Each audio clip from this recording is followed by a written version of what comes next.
마산행 완행버스 창밖은 여전히 어둑했습니다. 새벽의 장막이 아직 거치지 않은 검푸른 하늘 아래 희미한 가로등 불빛만이 간간히 스쳐 지나갈 뿐이었죠. 덜컹거리는 버스 안은 퀴퀴한 휘발유 냄새와 밤샘 이동으로 지친 사람들의 얕은 한숨 소리가 뒤섞여 눅진하게 가라앉아 있었어요. 정우는 낡은 배낭을 무릎 위에 올려놓고 꾸벅꾸벅 졸다가도 문득 몸이 한쪽으로 기우는 느낌에 화들짝 정신을 차리곤 했습니다. 잠결에 흔들리는 버스 안에서 목이 꺾이지 않으려 애쓰는 모습이었죠. 서울역 앞을 떠난 지 벌써 6시간째였습니다.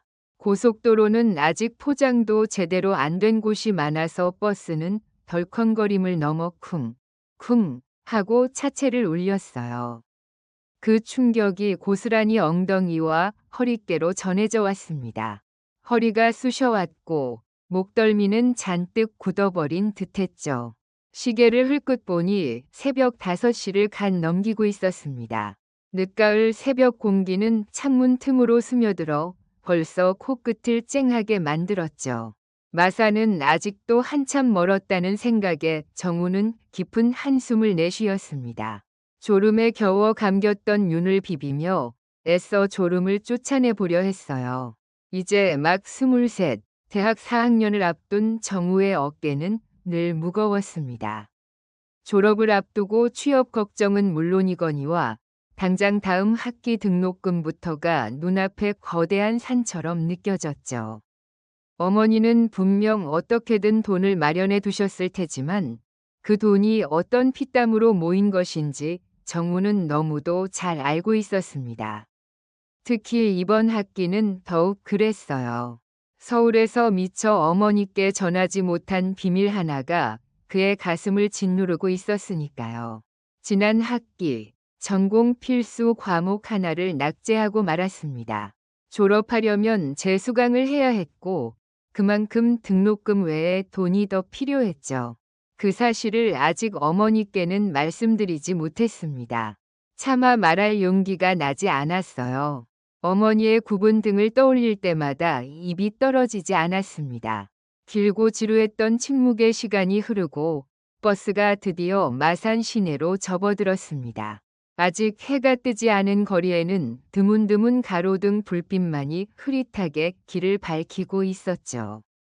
오래된 건물들 사이로 낡은 간판들이 희미하게 보였습니다.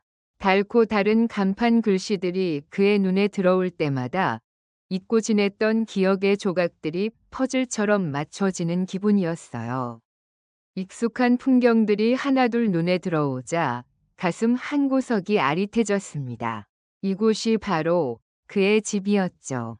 동시에 그 집이 들이우는 그림자도 함께 느껴졌습니다.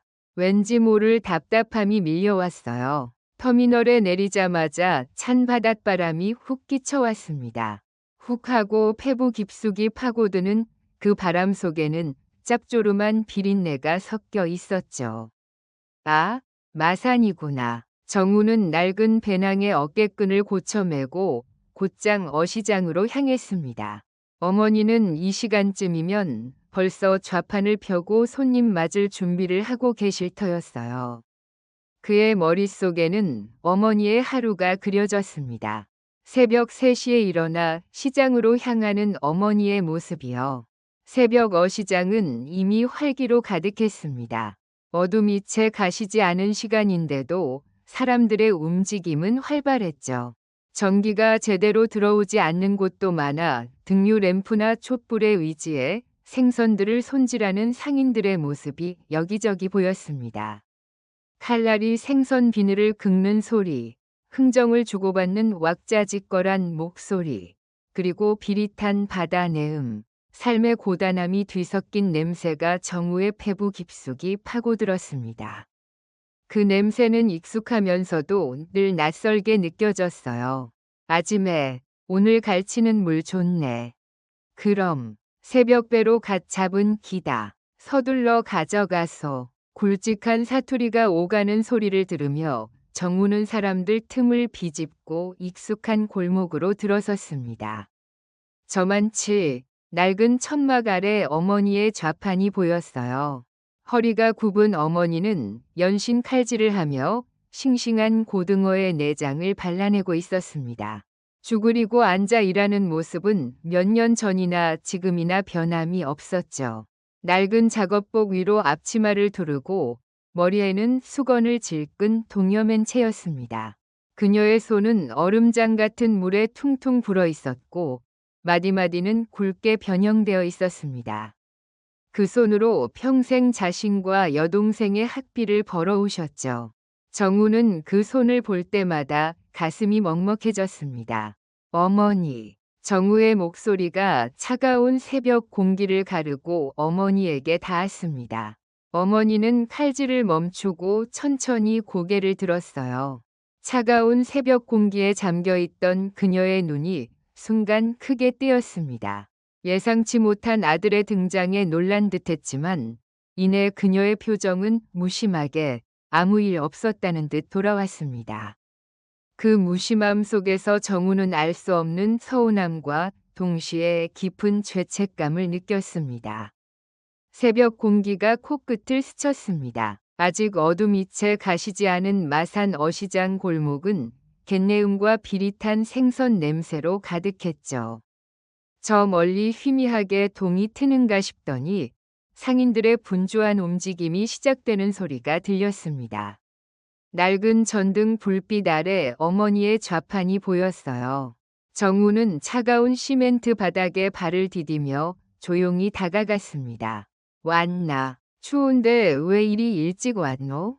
잠이나 더 자지. 어머니의 목소리는 여전히 무뚝뚝했습니다. 투박한 경상도 사투리가 섞인 그 말 속에서 정우는 익숙한 걱정을 읽어낼 수 있었죠.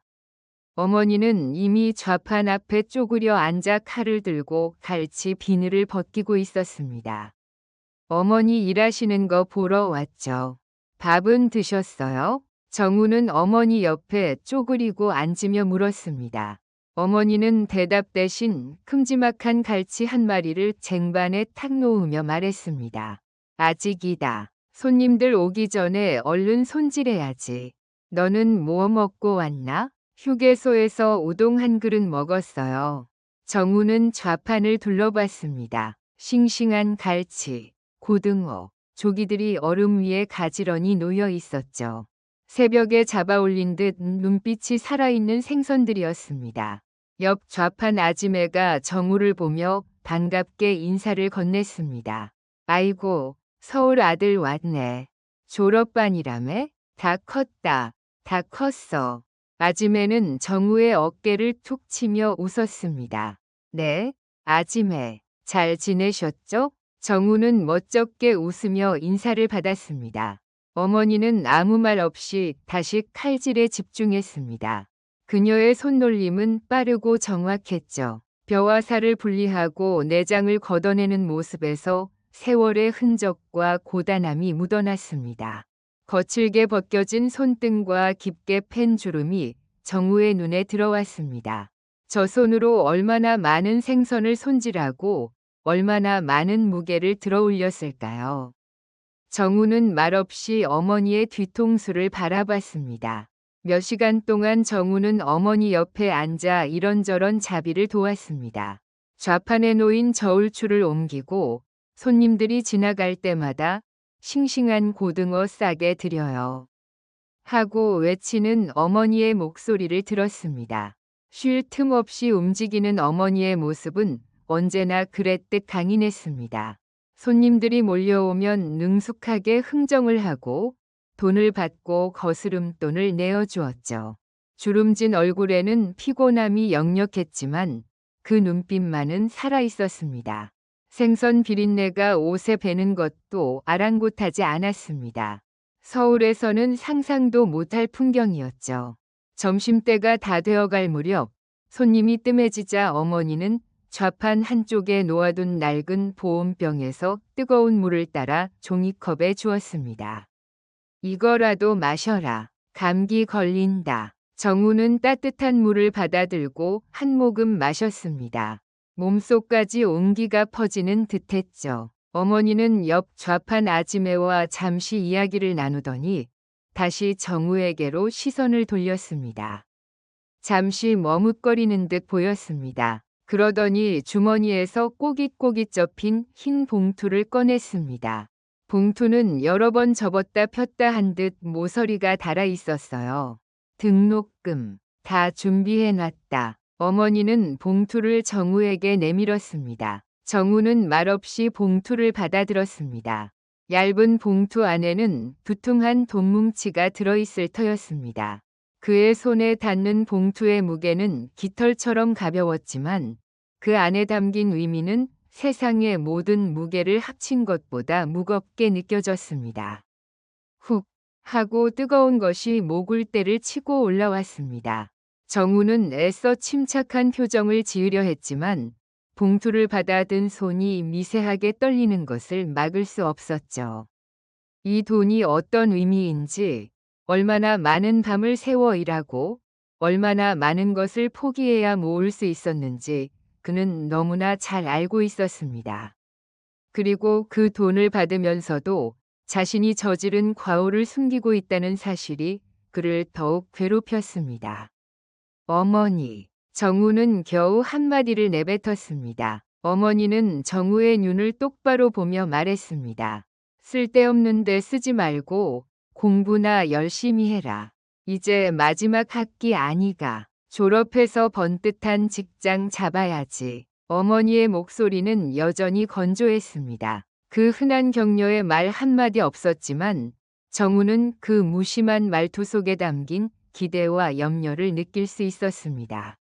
마지막 학비. 그 말에 정우의 가슴이 쿵 내려앉았습니다. 이것이 어머니가 자신에게 줄 수 있는 마지막 큰돈일 터였습니다.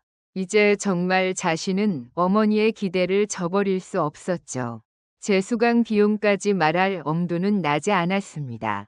네, 어머니, 걱정 마세요. 정우는 애써 밝은 목소리로 대답했지만 그의 시선은 봉투 안의 돈이 아니라 어머니의 퉁퉁 불어터진 손에 가 있었습니다.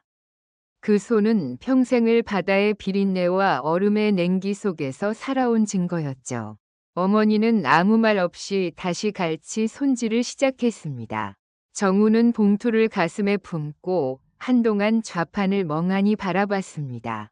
그날 저녁, 정우는 여동생과 함께 어머니가 끓여준 매운탕을 먹었습니다. 낡은 나무상 위에는 김치와 콩나물 무침, 그리고 조기가 듬뿍 들어간 얼큰하고 시원한 매운탕이 전부였지만 정우에게는 진수성찬이었습니다. 따뜻한 국물이 속을 데워주는 것 같았어요. 여동생은 말없이 밥을 먹다가 문득 정우를 쳐다봤습니다. 오빠, 서울 가서 힘들면 말해. 나도 이제 졸업하면 돈 벌 건데. 여동생의 말에 어머니가 숟가락을 놓으며 매섭게 말했습니다. 무슨 소리고. 내 오빠가 알아서 잘할 기다. 너는 내 공부나 열심히 해라. 어머니의 단호한 말에 여동생은 입을 다물었습니다. 정우는 그 순간 자신이 짊어진 짐의 무게가 얼마나 큰지 다시 한번 깨달았습니다. 어머니는 여동생에게까지 자신의 부담을 넘겨주고 싶지 않은 것이었죠. 정우는 밥공기 속으로 시선을 떨궜습니다. 숟가락으로 밥알을 뒤적였습니다. 목구멍으로 밥이 넘어가지 않았습니다. 어머니와 여동생의 숟가락 소리만이 쨍그랑 쨍그랑 하고 식탁 위를 울렸습니다. 정우는 애써 밥을 삼켰습니다. 다음 날 아침, 정우는 다시 서울행 버스에 몸을 실었습니다. 어머니는 터미널까지 따라 나오지 않았습니다. 언제나 그랬듯 조심히 가라는 짧은 한마디와 함께 좌판으로 향하셨죠. 정우는 버스 창밖으로 멀어져가는 마산의 풍경을 바라봤습니다. 비릿한 바다 내음이 여전히 코끝에 맴도는 듯했습니다. 낡은 봉투는 그의 가방 깊숙한 곳에 넣어두었지만 그 존재감은 여전히 생생했습니다. 버스가 고속도로에 접어들자 정우는 창밖을 스쳐 지나가는 풍경처럼 자신의 마음도 어딘가로 빠르게 달려가고 있다는 느낌을 받았습니다. 뒤돌아볼 틈도 없이 앞만 보고 달려야 할 것 같았어요. 서울에 도착하자마자 정우는 곧장 학교로 향했습니다. 며칠 뒤면 등록 기간이었죠. 그는 교수님을 찾아가 재수강에 대해 상담하고 학사과에 문의하며 필요한 절차를 확인했습니다.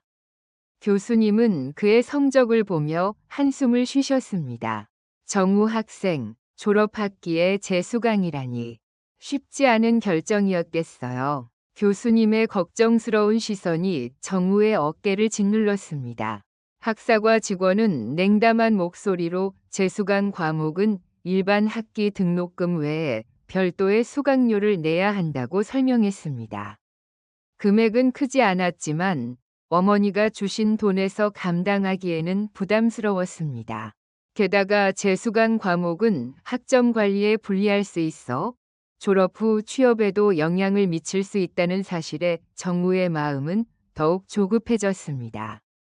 그는 한숨을 쉬며 캠퍼스 벤치에 앉았습니다. 주머니 속 휴대폰을 만지작거렸지만 어머니에게 전화할 용기는 나지 않았죠. 이 사실을 알면 얼마나 실망하실까 하는 생각에 목이 메었습니다. 밤늦게까지 불이 켜진 도서관에서 정우는 책을 펼쳤지만 글자들이 눈에 들어오지 않았습니다. 머릿속은 온통 돈 문제로 복잡했죠. 어머니가 주신 돈은 딱 등록금 액수였습니다. 재수강 비용을 말할 수도 없었고 그렇다고 그 돈을 쓸 수도 없었습니다. 어떻게든 자신이 해결해야 했습니다. 정우는 다음 날부터 아르바이트 자리를 찾아 나섰습니다. 학기 중이라 마땅한 자리가 없었습니다. 몇 군데를 전전하며 면접을 봤지만 대부분 학업과 병행하기 어렵다는 이유로 거절당했죠. 결국 정우는 주말에는 공사장에서 막노동을 하고 평일 저녁에는 술집에서 설거지를 했습니다. 공사장의 먼지와 소음은 머리를 울렸고 무거운 자재를 나르는 일은 온몸의 근육을 비명 지르게 했습니다. 술집 주방은 뜨거운 열기와 기름때 그리고 끝없이 밀려드는 설거지 더미로 가득했죠. 허드렛 일은 몸을 혹사시켰지만 돈을 벌 수 있다는 사실에 그는 이를 악물었습니다. 피곤해 절어 새벽에 기숙사로 돌아오면 룸메이트들은 이미 깊은 잠에 빠져 있었습니다. 정우는 조용히 샤워를 마치고 침대에 누웠습니다. 온몸의 근육이 욱신거렸고 눈꺼풀은 천근만근 무거웠습니다. 하지만 잠시 눈을 붙이고 나면 다시 일어나 학교에 가야 했습니다. 수업 시간 내내 졸음과 싸워야 했습니다. 교수님의 목소리는 웅웅거리는 벌떼처럼 들렸고 칠판의 글씨는 흐릿하게 번졌죠. 그럼에도 정우는 필사적으로 정신을 차리려 애썼습니다. 어머니가 주신 마지막 학비의 의미를 잊을 수 없었기 때문입니다. 이 돈은 단순한 등록금이 아니었습니다. 어머니의 삶이었고 자신의 미래였죠. 그는 펜을 꽉 쥐고 노트에 필기를 하려 했지만 손가락 끝이 저려왔습니다. 어느 날 저녁 술집 주방에서 설거지를 하던 정우는 비틀거렸습니다. 며칠 밤을 제대로 자지 못한 탓에 현기증이 몰려왔죠. 뜨거운 물이 담긴 설거지통에 손을 담그려다 그만 유리컵을 놓쳤습니다. 손에 힘이 빠지면서 컵이 미끄러져 나갔습니다. 쨍그랑 하는 소리와 함께 유리컵이 바닥에 산산조각 났습니다.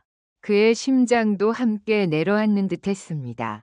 순간 주방의 모든 소리가 멎고 정우의 귀에는 오직 깨진 유리 조각들이 바닥에 부딪히는 소리만이 크게 울려 퍼지는 것 같았습니다. 주방장의 고함이 터져 나오자 정우는 순간 몸이 굳는 것을 느꼈습니다.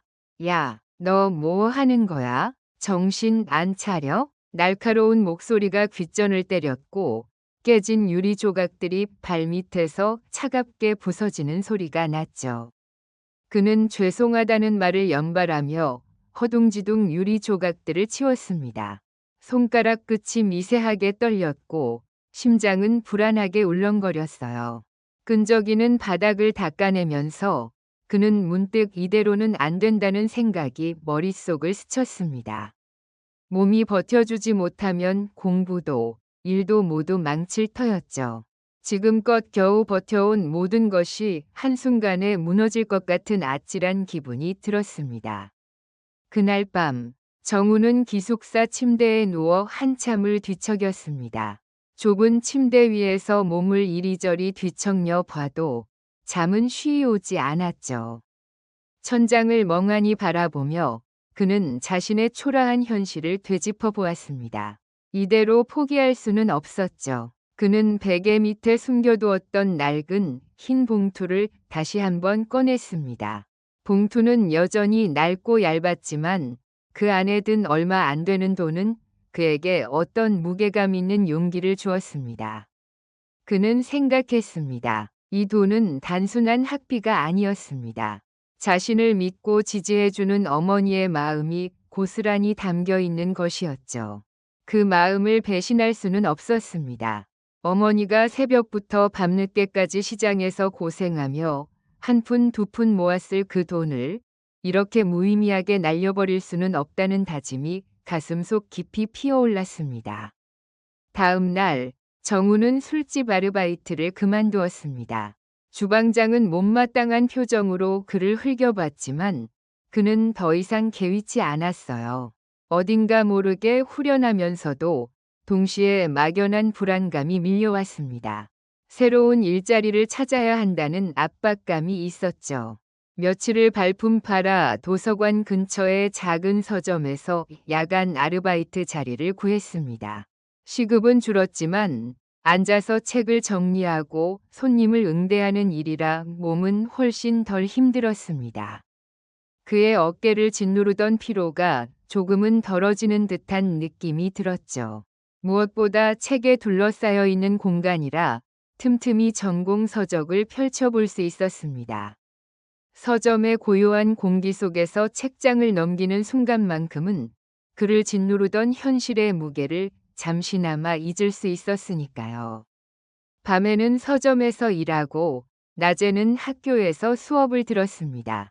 재수강 과목은 밤늦게까지 도서관에 남아 공부했죠. 몸은 여전히 피곤했지만 마음만은 전보다 훨씬 가벼웠습니다. 더 이상 어머니에게 거짓말을 하고 있다는 죄책감에 시달리지 않아도 되었으니까요. 자신의 힘으로 문제를 해결하고 있다는 사실이 그에게 깊은 자존감을 주었습니다. 어깨를 짓누르던 무거운 짐이 사라진 것처럼 홀가분했습니다.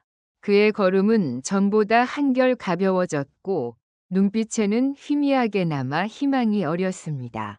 어느 날 어머니에게서 편지가 왔습니다. 낡은 봉투를 뜯자 삐뚤빼뚤한 글씨로 쓰인 짧은 편지가 나타났죠. 서울은 춥다던데 옷은 따뜻하게 입고 다니제? 밥은 잘 챙겨 먹고 요즘 갈치가 풍년이라 바쁘다. 몸 조심하고 공부 열심히 해라. 그 흔한 사랑한다는 말 한마디 없었지만 정우는 편지 속에서 어머니의 마음이 고스란히 느껴졌습니다. 갈치가 풍년이라는 말에 새벽부터 시장에서 생선을 손질하며 바쁘게 움직일 어머니의 모습이 눈앞에 선하게 그려졌죠. 그는 편지를 읽고 또 읽었습니다. 어머니의 거칠고 투박한 손으로 한 글자 한 글자 정성껏 썼을 글씨를 손가락으로 가만히 훑어보았습니다. 그리고 펜을 들었습니다. 정우는 어머니에게 답장을 썼습니다. 어머니, 저는 잘 지내고 있습니다. 옷도 따뜻하게 입고 밥도 잘 먹고 있어요. 재수강 과목도 열심히 공부하고 있습니다. 이번 학기 끝나면 좋은 소식 들려드릴 수 있을 거예요. 어머니 덕분에 힘내서 공부하고 있습니다.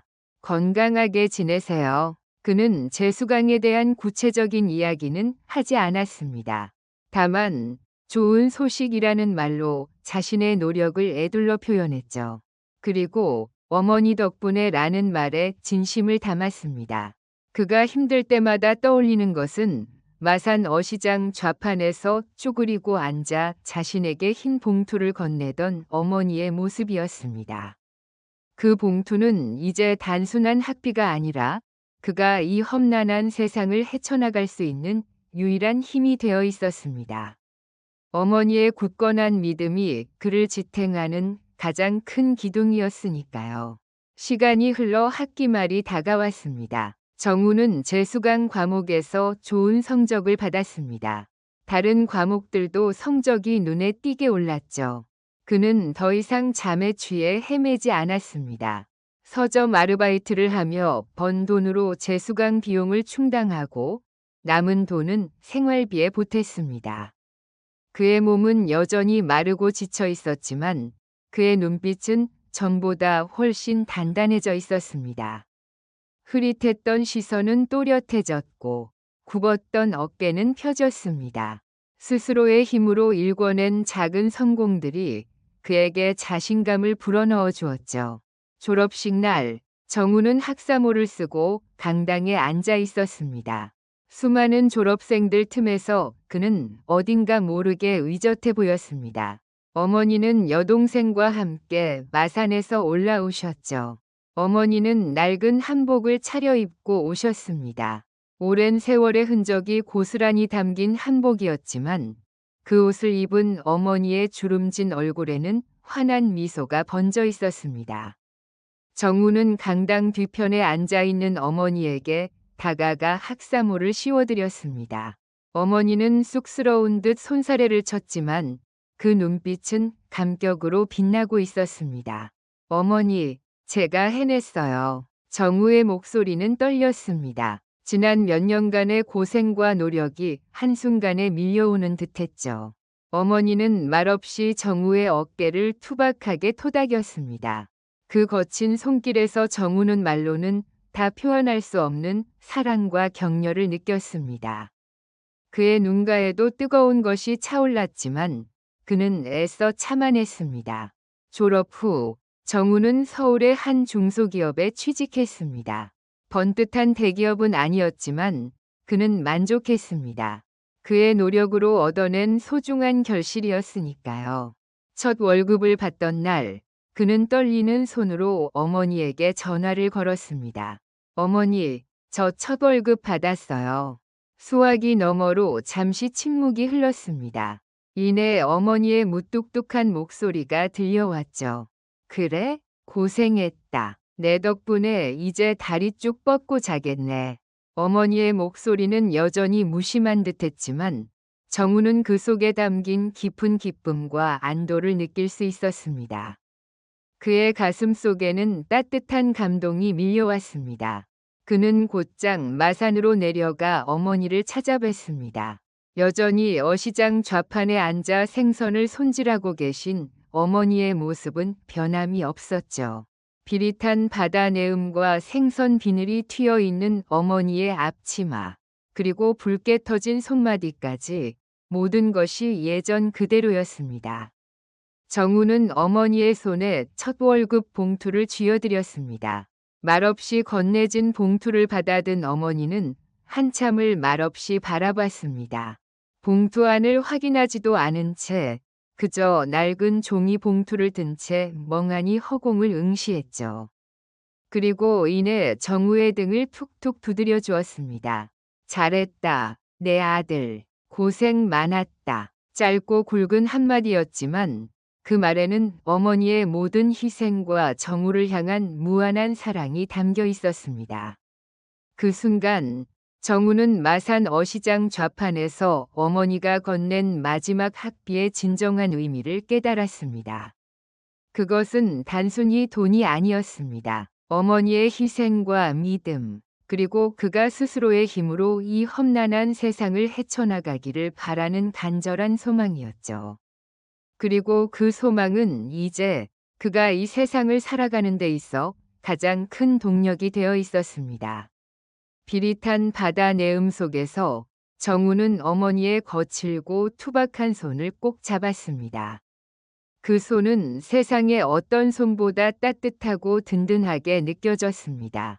그의 삶은 이제 새로운 시작점에 서 있었죠. 어머니의 등 뒤로 떠오르는 아침 해가 어시장의 활기찬 풍경 위로 찬란하게 쏟아져 내렸습니다. 수많은 상인들의 고함 소리와 오가는 발걸음 소리가 뒤섞여 활기찬 아침을 알리고 있었습니다. 정우는 어머니의 손을 놓지 않은 채 말없이 시장 풍경을 바라보았습니다. 그의 눈빛은 이제 그 어떤 흔들림도 없었습니다. 오늘 이야기는 어떠셨나요? 조금이라도 마음에 남는 장면이나 어딘가 내 기억과 겹치는 순간이 있다면 그 시절의 이야기를, 그때 자주 다니던 기억 속 풍경을, 이제는 만나지 못하게 된 사람에 대한 마음을, 지금 와서 떠오르는 사소한 한마디 같은 것들을 댓글로 남겨주세요. 매일 같은 시간에 공개되는 이야기가 궁금하다면 구독과 알림 설정이 영상을 만드는데 큰 힘이 됩니다.